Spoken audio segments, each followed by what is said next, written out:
कल मैं बैंगलोर की एक पुरानी रिपेयर शॉप में खड़ा था। वहाँ एक आदमी आता है अपने दादाजी की घड़ी लेके। शॉप वाले को पूछता है कि भैया देखना ये घड़ी ठीक हो सकती है क्या।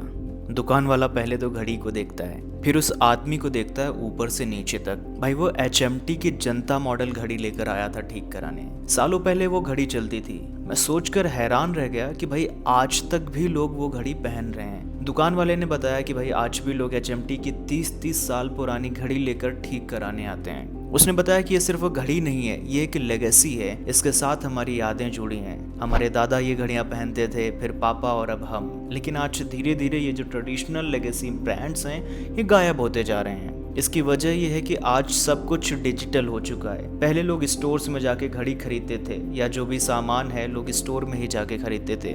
लेकिन आज सब कुछ बदल चुका है। आज लोग ऑनलाइन खरीद रहे हैं। अमेज़ॉन, फ्लिपकार्ट पर लगभग सब कुछ अवेलेबल है। तो इस वजह से ये जो लेगेसी बिजनेसेस हैं ये ख़त्म होते जा रहे हैं। लेकिन HMT ने बहुत शानदार काम किया है। उसने अपने आप को वक्त के साथ ट्रांसफॉर्म किया है। लेकिन बहुत सारे ब्रांड्स ऐसा नहीं कर पाए। वो आज की इस टेक्नोलॉजी की दुनिया में खो गए क्योंकि उन्होंने अपने आप को डिजिटली ट्रांसफॉर्म नहीं किया है। आज के वीडियो में हम ये समझने की कोशिश करेंगे कि HMT ने किस तरह से अपने आप को डिजिटली ट्रांसफॉर्म किया और इसमें HMT की किसने मदद की है। आज की वीडियो से जो भी छोटे या फिर जो हेरिटेज बिजनेसेस हैं वो सीख सकते हैं कि वो अपने आप को किस तरह से ट्रांसफॉर्म करें, अपने आप को किस तरह से बदलें कि वो आज भी रेलेवेंट बने रहें और ब्रांड बने रहें। देखिए आज कस्टमर का बिहेवियर बिल्कुल पूरी तरीके से बदल चुका है। पहले लोग शोरूम में जाते थे, हाथ में पहन के घड़ी देखते थे, या अगर शूज़ लेना है तो पैरों में पहन के देखते थे, फिर डिसाइड करते थे कि लेना है या नहीं लेना है। लेकिन आज सब कुछ बदल चुका है। आज आपके पास फ़ोन है तो आप स्क्रीन पर स्क्रॉल करते हैं, प्रोडक्ट देखते हैं और अगले दिन प्रोडक्ट आपके घर पे आ भी जाता है। अब देखिए क्या हो रहा है, जो हेरिटेज ब्रांड्स हैं उनके पास प्रोडक्ट तो ज़बरदस्त है, उनके पास एक अच्छी लेगेसी भी है, ट्रस्ट है, लेकिन उनका डिस्ट्रीब्यूशन मॉडल बहुत पुराना पड़ चुका है। और इस पुराने मॉडल को नया करना यानी कि डिजिटली ट्रांसफॉर्म करना।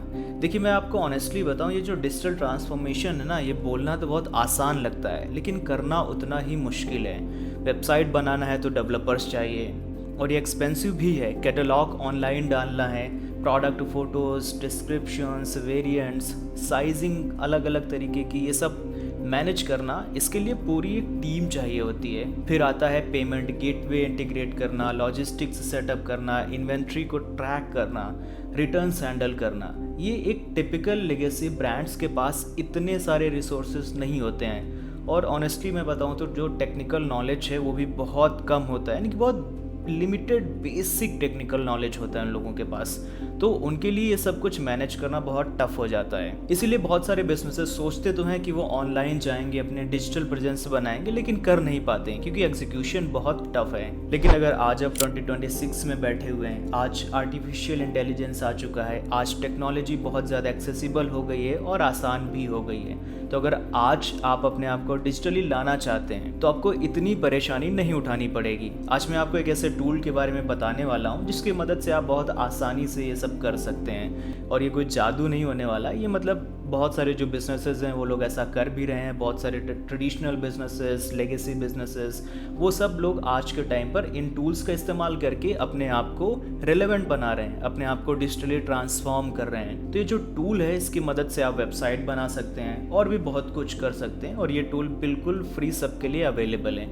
इसके लिए आपको एक भी पैसे देने की ज़रूरत नहीं है। ये अमेज़ॉन का एक टूल है जिसका नाम है स्मार्ट बिज। तो बेसिकली एक नो कोड वेबसाइट बिल्डर है जो स्पेसिफिकली इंडियन बिजनेसेस के लिए डिज़ाइन किया गया है। मतलब अगर आपको कोडिंग नहीं आती है तो आपको टेंशन लेने वाली बात नहीं है। अगर आपके पास टेक्निकल टीम नहीं है, अगर आपका बजट भी कम है, तो इसमें कोई दिक्कत नहीं है। आप अपनी वेबसाइट खुद बना सकते हैं, वो भी मिनटों में। चलिए आइए मैं आपको बताता हूँ कैसे। देखिए स्मार्ट बिज बाय अमेज़ॉन ने रियलाइज़ किया कि इंडिया में लाखों बिजनेसेस हैं जो ऑनलाइन बेचना चाहते हैं बट उनके पास टेक्निकल नॉलेज नहीं है। तो अमेज़ॉन ने इस प्रॉब्लम को बहुत करीब से समझा है और इसके लिए सॉल्यूशन बनाया। इन्होंने एक इंटीग्रेटेड प्लेटफॉर्म बनाया है जिसमें सब कुछ है।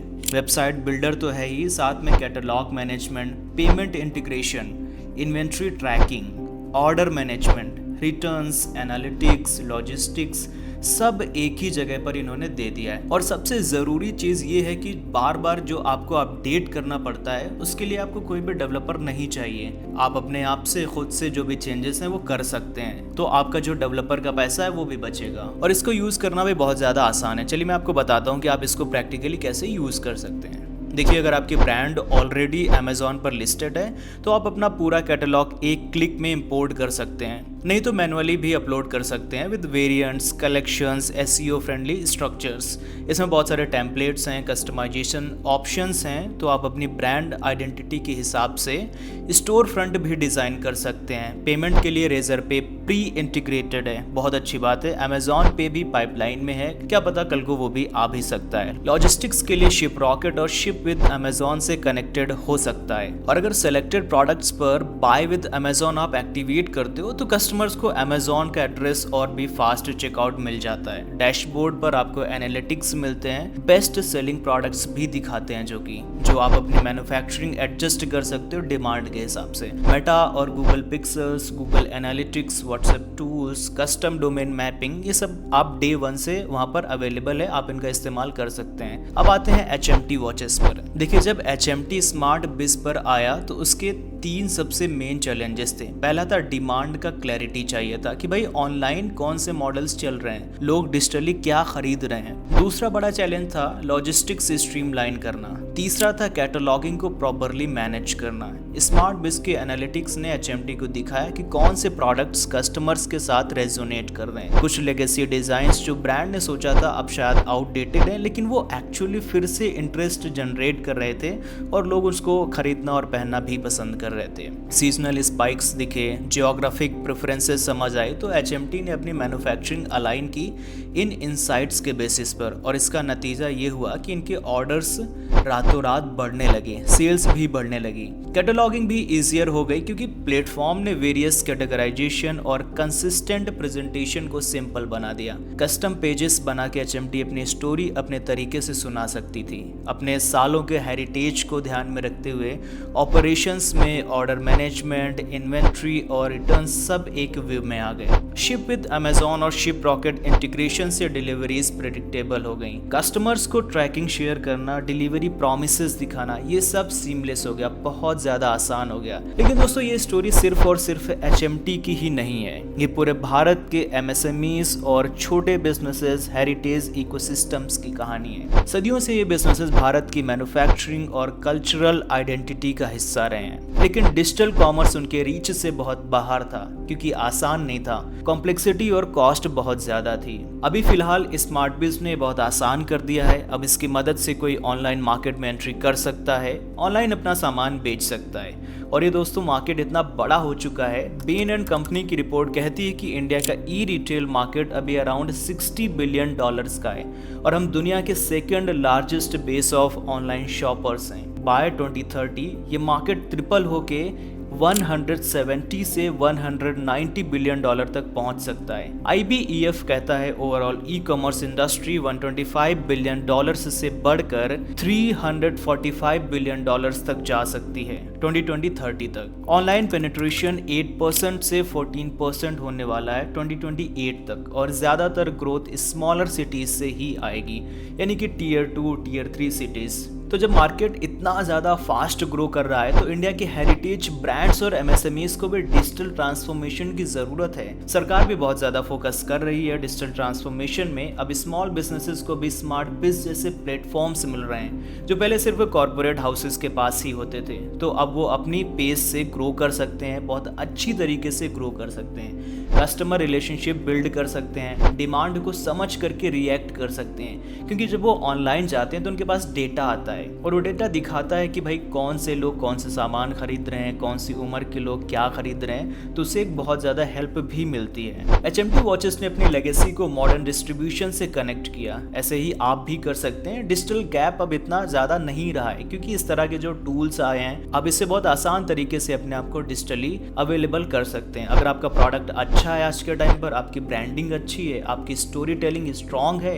Product branding, story telling and everything, तो आपका बिजनेस बहुत आगे जा सकता है, आपके ब्रांड बनने के बहुत सारे चांसेस हैं। तो अगर आप भी किसी लेगेसी बिजनेस का पार्ट हो या एमएसएमई रन करते हो या कोई ऐसे ब्रांड को जानते हो जो डिजिटल जाना चाहता है लेकिन टेक्नोलॉजी कॉम्प्लेक्सिटी से डर रहा है, तो अगर आप भी किसी ऐसे लेगेसी बिजनेस के पार्ट हो या एमएसएमई रन करते हो या कोई ऐसे ब्रांड को जानते हो जो डिजिटल जाना चाहता है लेकिन जो टेक्निकल कॉम्प्लेक्सिटी से उससे डर रहा है, उससे परेशान हो रहा है, तो राइजिंग भारत सिर्फ आपके लिए काम कर रहा है। आप राइजिंग भारत की कम्युनिटी को ज्वाइन कर सकते हैं। यहाँ पर बहुत सारे जो टेक एक्सपर्ट्स हैं, बहुत सारे कोचेस हैं, आप इनसे कनेक्ट कर सकते हैं। आप इनसे सीख सकते हैं कि आप किस तरीके से अपने बिजनेस को आगे बढ़ा सकते हैं, आप किस तरीके से अपने बिजनेस में टेक्नोलॉजी को इंटीग्रेट कर सकते हैं, आप किस तरीके से अपने बिजनेस में आर्टिफिशियल इंटेलिजेंस को इंटीग्रेट कर सकते हैं। तो डिस्क्रिप्शन में आपको लिंक मिल जाएगा, वहाँ से जाकर के आप कम्युनिटी को ज्वाइन कर सकते हैं। एंड अगर आपको ये वीडियो हेल्पफुल लगा हो तो लाइक करें, शेयर करें और एक इंटरेस्टिंग बिजनेस केस स्टडीज़ के लिए